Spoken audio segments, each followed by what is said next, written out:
Alright, good luck. Dude, I'll see you again. Yeah, mate. Maybe, I'll get a pretty big foil on.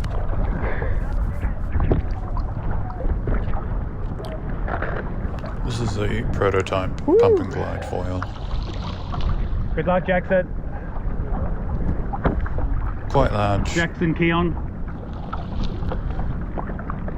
The forecast for this day looked like it was going to be offshore. And so I went with this foil in case I had to pump up against the wind. But it turns out the local guys knew a bit more than I did, and it was still about 15 knots. So prime downwinding conditions as far as I'm concerned. But this is the start, hold your paddles in the air.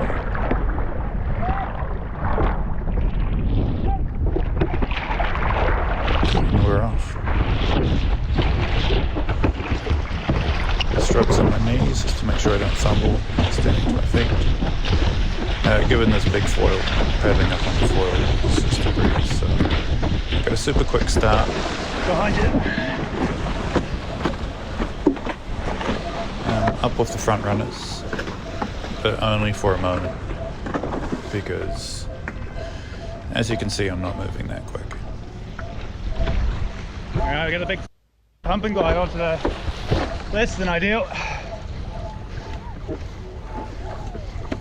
So if this wasn't a race, this would have actually been an excellent foil. Despite its size, it's quite turny. And what I like to do with downwinding is I like to have the bottom end covered, and then if I need to add energy, I will add it into the top end.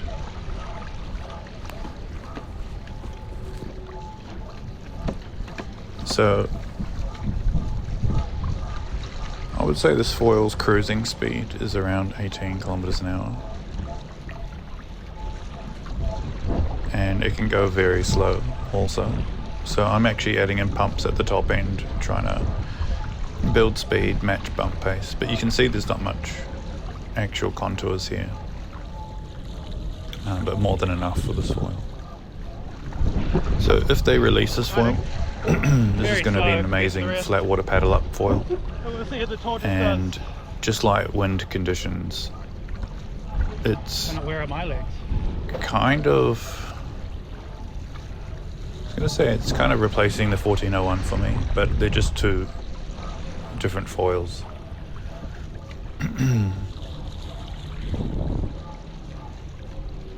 Looking pretty good here, I reckon. I like the blue shirt. This is the third race in the SSS Surfs, whatever it is, Summer Surf Ski Series, I think it might be. We arrived in Perth a bit late, and so we missed the first race. And so we did a total of 3 out of the 4 races for the series. But this is the final of the SSS series, and these were slightly shorter runs, maybe around 13 kilometers.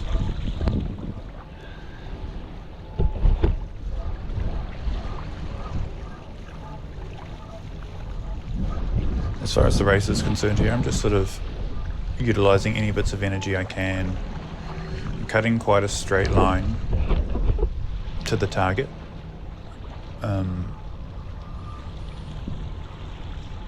If you hit a faster foil, you probably need to either be overtaking bumps or riding down the line of them. Whereas this foil, I could just point it towards my target. So good, what was it, VMG, velocity made good, of sorts.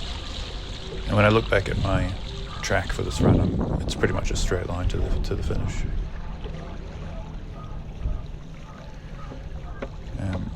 Doing quite a lot of pumping here, but that truly is just at the top end. So I could have just cruised, but I'm actually trying to push this foil through the water at the top end to get to the destination faster. Unneeded, and I don't want to give you guys a spoiler, so I won't tell you what happens.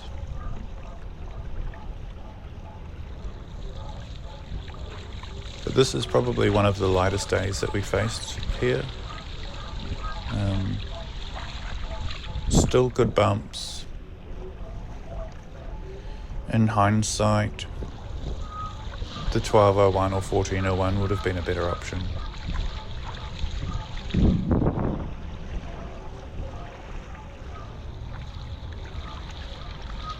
So I got my Zyke Long John on there. It's a 2mm flat lock seams, and that was a nice option for these sorts of conditions. The air temperature is pretty hot, the water was still a bit cold. So it just gives me some sun protection, warmth from the wind. I didn't need a full wetsuit. Got the Zyke vest, it's got a bladder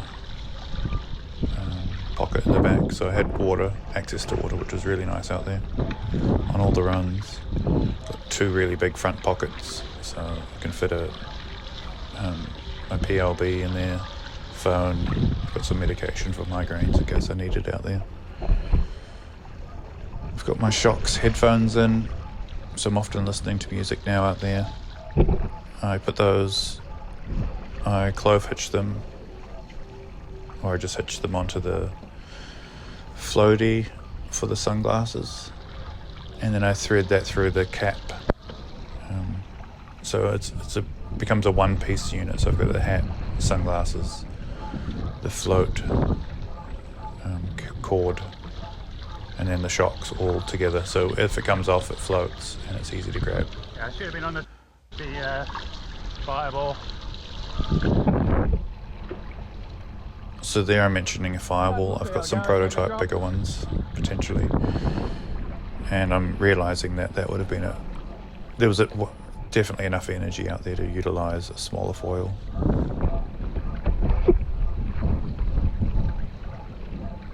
But I'm not giving up.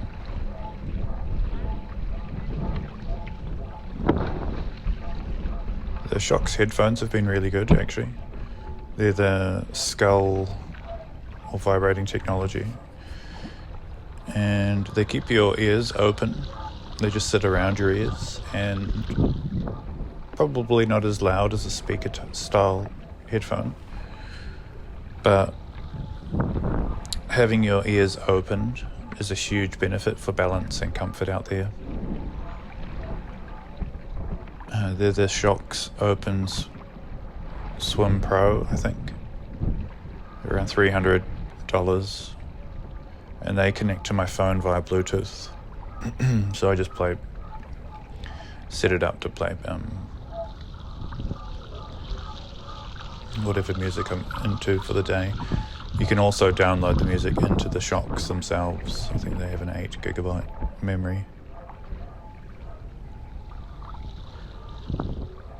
Using the North 710 board. I haven't been on this board a lot. Not ideal to pick gear that you don't know very well for racing. I was apprehensive to having it being an unknown. I didn't know what sort of foils I could paddle up, or if I would struggle to paddle up gear. I'm typically using the 8.4 North if I'm using the North board, and I understand that board really well and what foils and what level of energy it takes to get them up. So this was an unknown for me, and the reason I brought the smaller board was at the airport I wanted a board that the airport could not refuse or charge me extra money for. So this board's under 2.5 meters. The next size up was over 2.5 meters. I just didn't want that stress and hassle, so committed to this smaller board. And it worked perfectly, but the unknown stopped me from pushing into the smaller foils as far as the races went. I did start using some smaller foils on the fun runs. Used the 1070 for the first time fireball on a couple of the runs.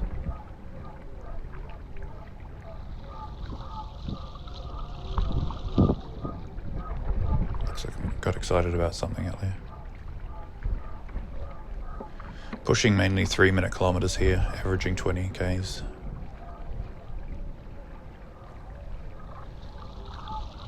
since this race, I've had this foil out. I did a couple of test days and coaching sessions with some people, friends, and one of the guys, David, hadn't paddled up very much before in flat water. He had done it successfully a couple of times, but I put him out on this setup essentially, and he was paddling up. He paddled up about 10 to 15 times in one day. So from only ever paddling up 1 or 2 times ever, he got up 10 to 15 paddle ups in a day with this proto pump and glide foil. So it's exceptionally good for paddling up, even if for people that are struggling to paddle up. And then as a downwinding option, this thing is amazing. So I do hope Axis releases this one. I'm definitely promoting it as a good foil. So hopefully you guys will get your hands on this thing. Flat water stuff, incredible. Dock start, I'm sure it's going to be amazing. Helicopters going past. Light wind downwinding is actually fun and quite surfy with this foil. You truly can just sit back and let the waves push you. It's got such, I don't even know, actually I was going to say it has such a low stall speed. I don't think it has a stall speed. So it just starts to go down slowly. So it never drops. And that's really, really nice. You get to trust the low end, and if you do feel like it starts sinking, you can simply put in a pump and regain your mast height. And by the time you've done a pump, typically a little bit of wave energy's hit you and you're going forward again. So this is just great for low end downwinding.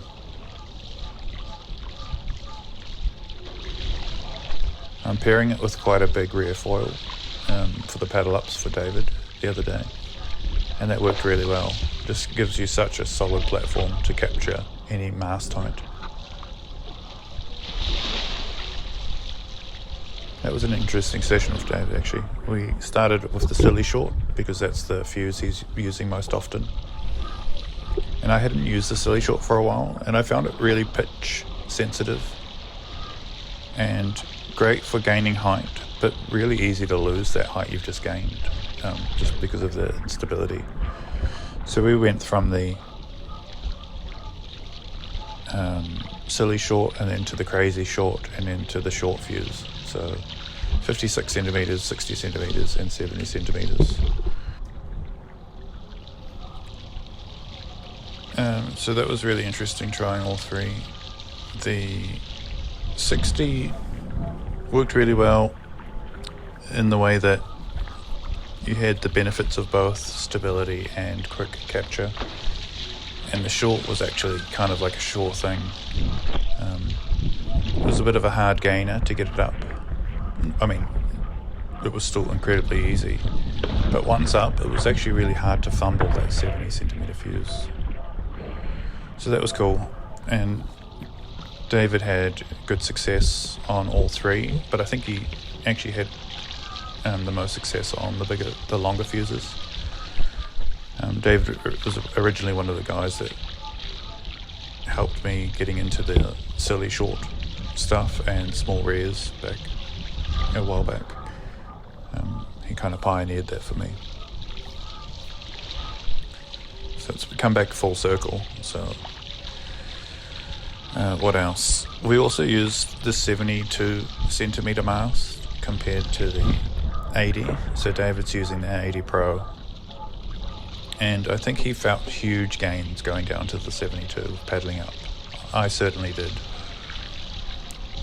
I was using his 80 fuse, 80 mast, and I could feel the extra resistance of it and the effort needed to bring it up to foil glide heights in the water column, because that foil's starting a bit deeper.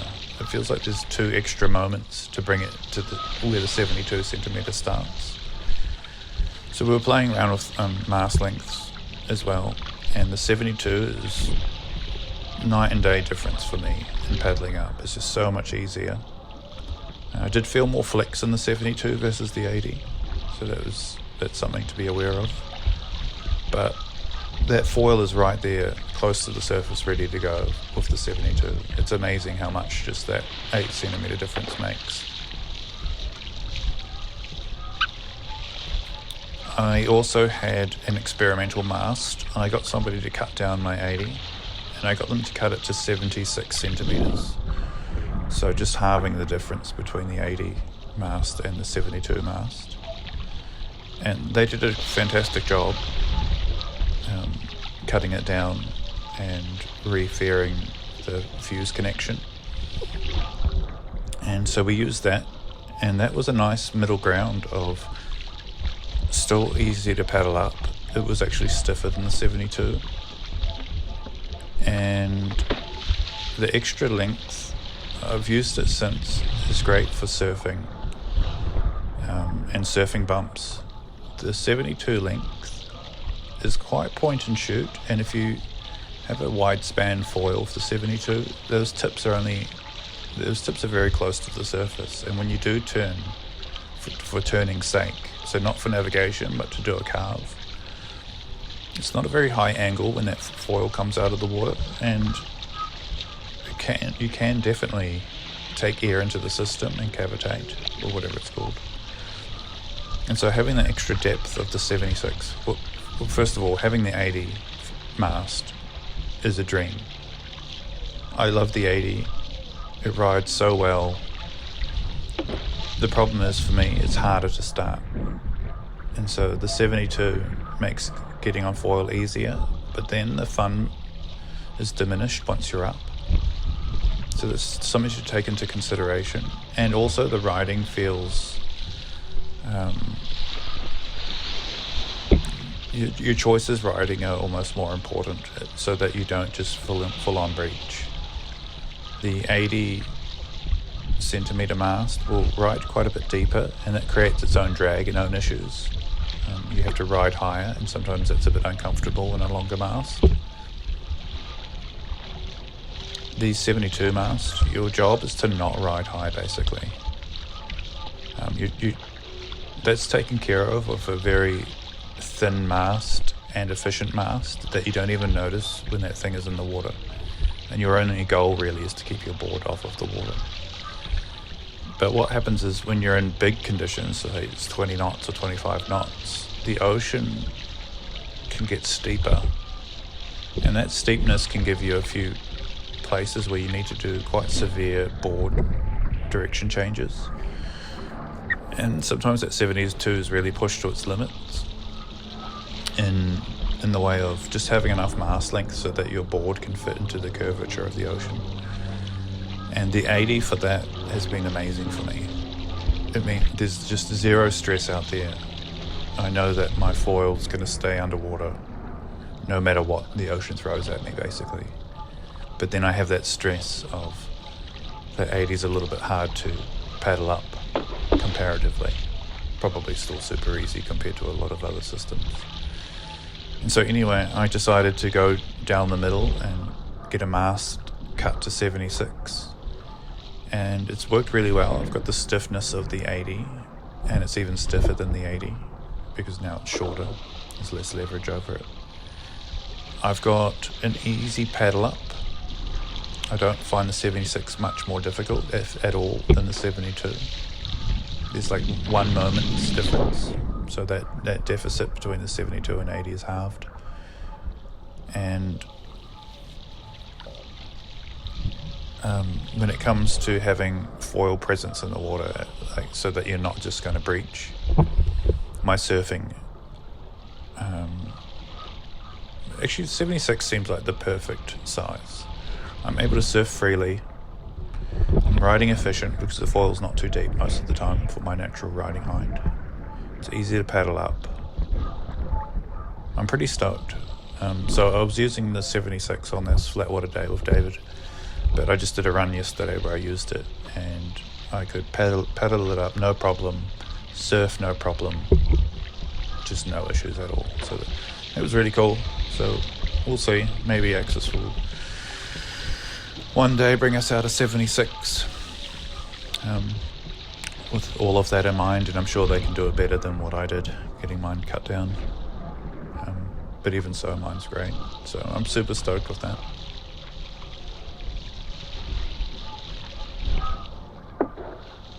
But here I'm using the 72 mast, and it's just so slick through the water.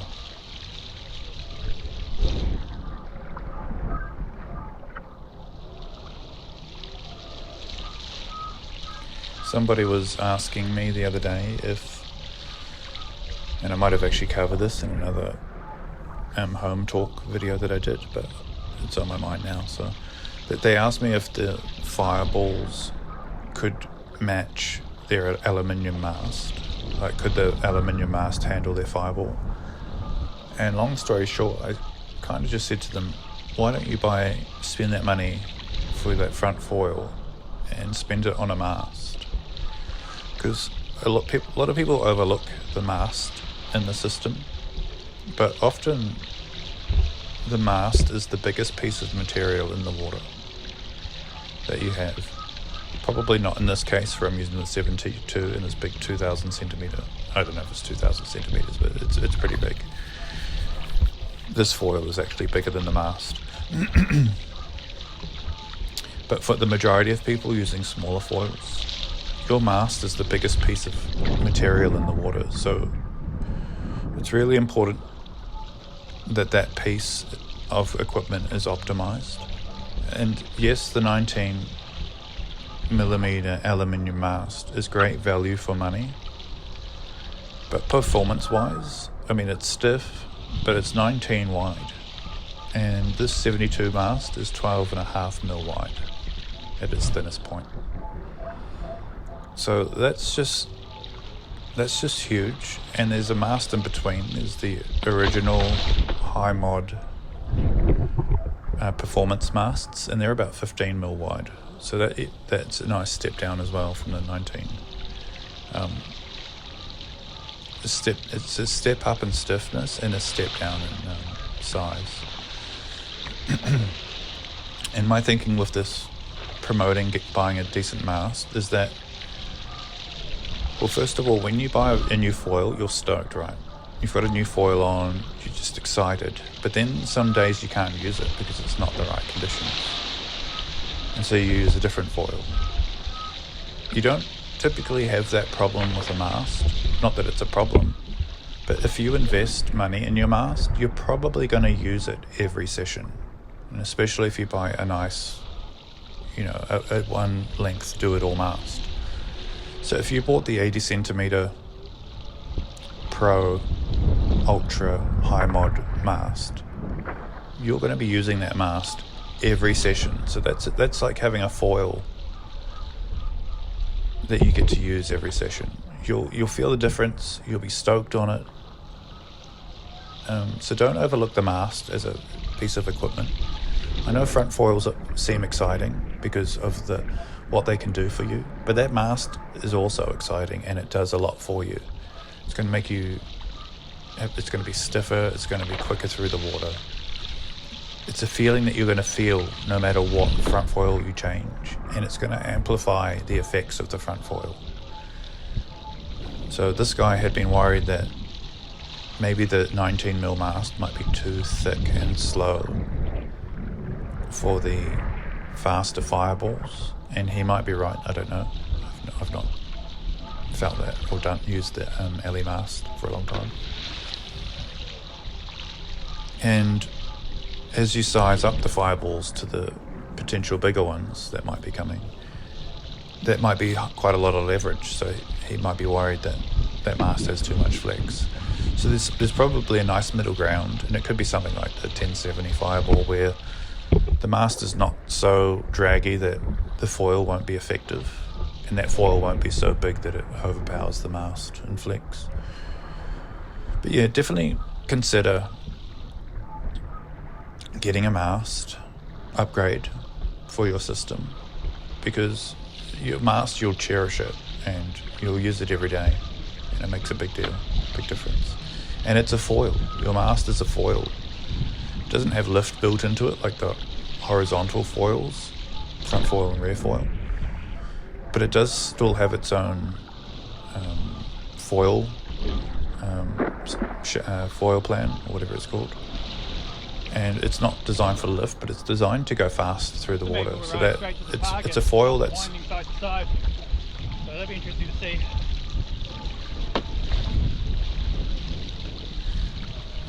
Try not to talk over myself.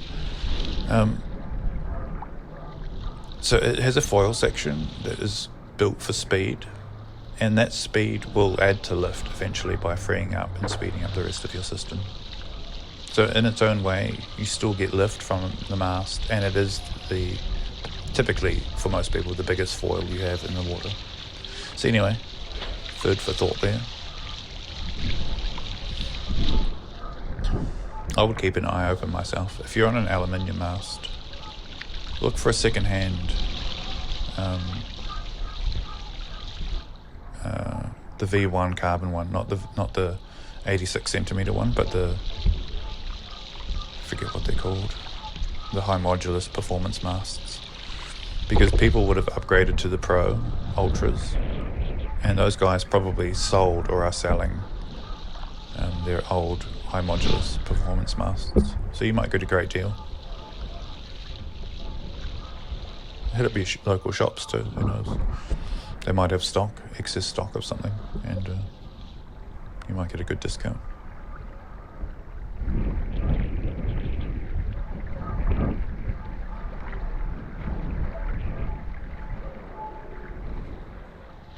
Pretty nice bumps here.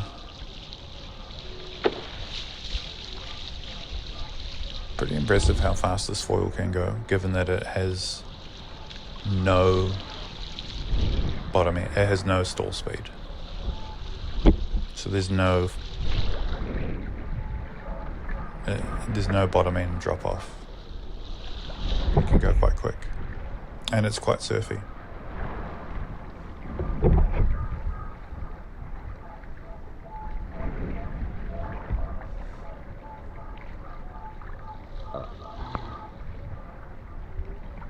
Pardon me.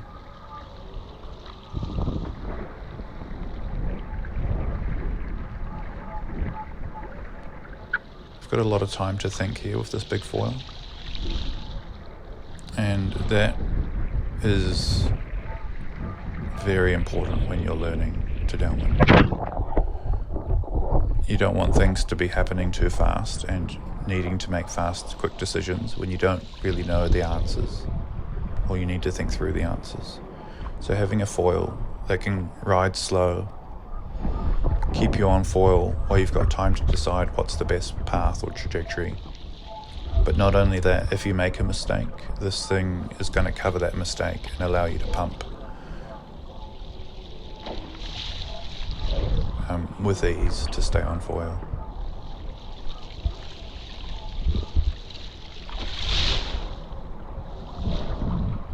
Definitely promote bigger foils for learning to downwind, and foiling in general.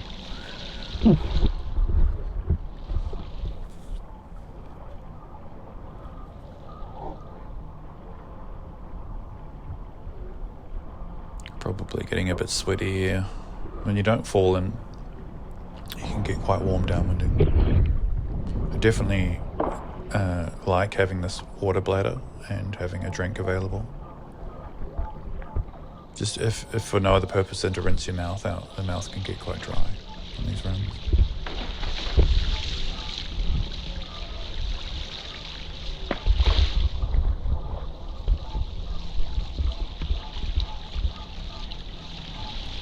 Putting in the work there.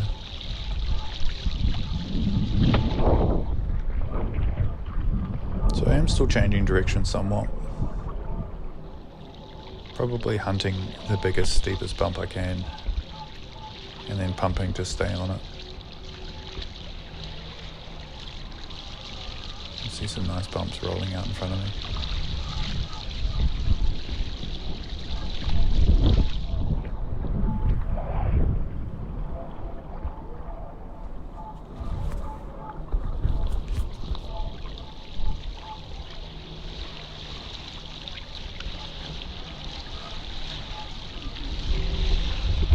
Haven't seen anybody for a while, so I'm either winning or I'm losing.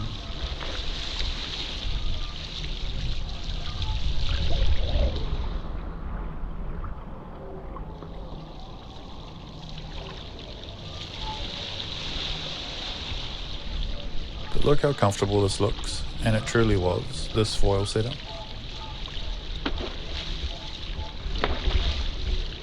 Nice big foil that moves reasonably quick.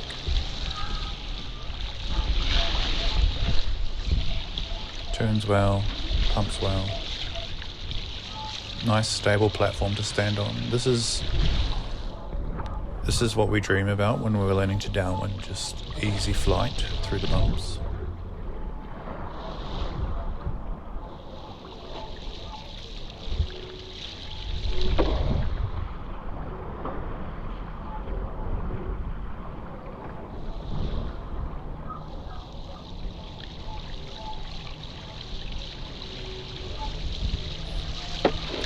Definitely recommend Perth as a downwinding destination.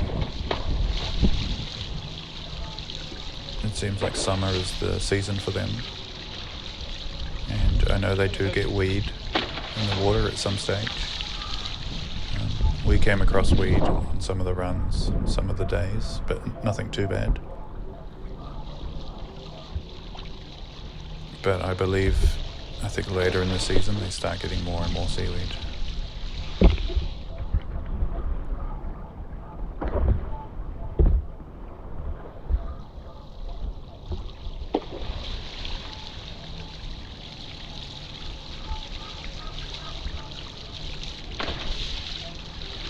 So yeah, I had a drink there. It's kind of good practice training too, having, a litre or more on your back of fluid. It's like training weight. It's quite close to the body, so it doesn't really unbalance you, but it does give you more weight. And that could be good training for having a wing on your back, actually, for the deflates.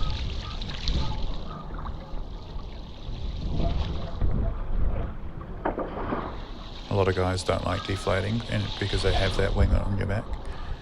But if you do something like this and regularly use a water bladder for your runs, it's not going to be such a big step up to putting a wing on your back, because it's not that much more.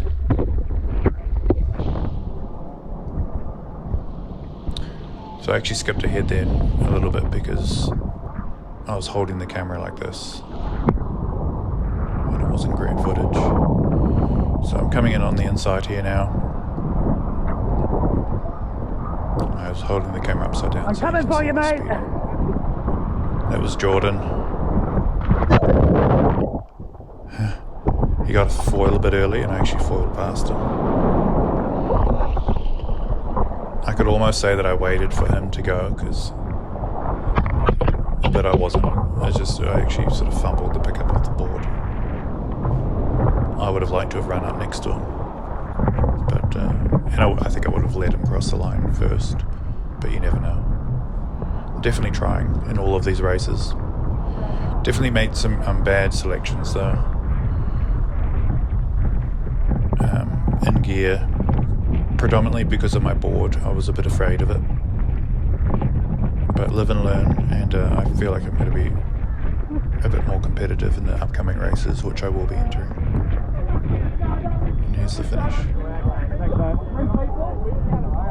Not last. Look at this thing. Pretty cool seeing all the gear, all the people. There's James Casey in the middle there. Some young Groms crushing it.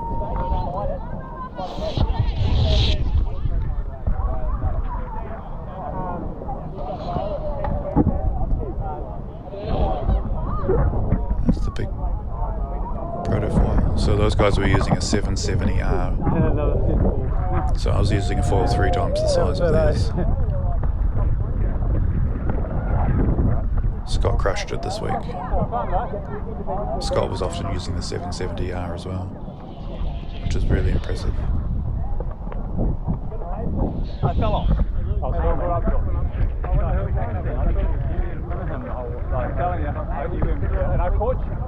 That's Jackson, Scott's son, behind him. He came ninth, amazing effort. Top half of the field.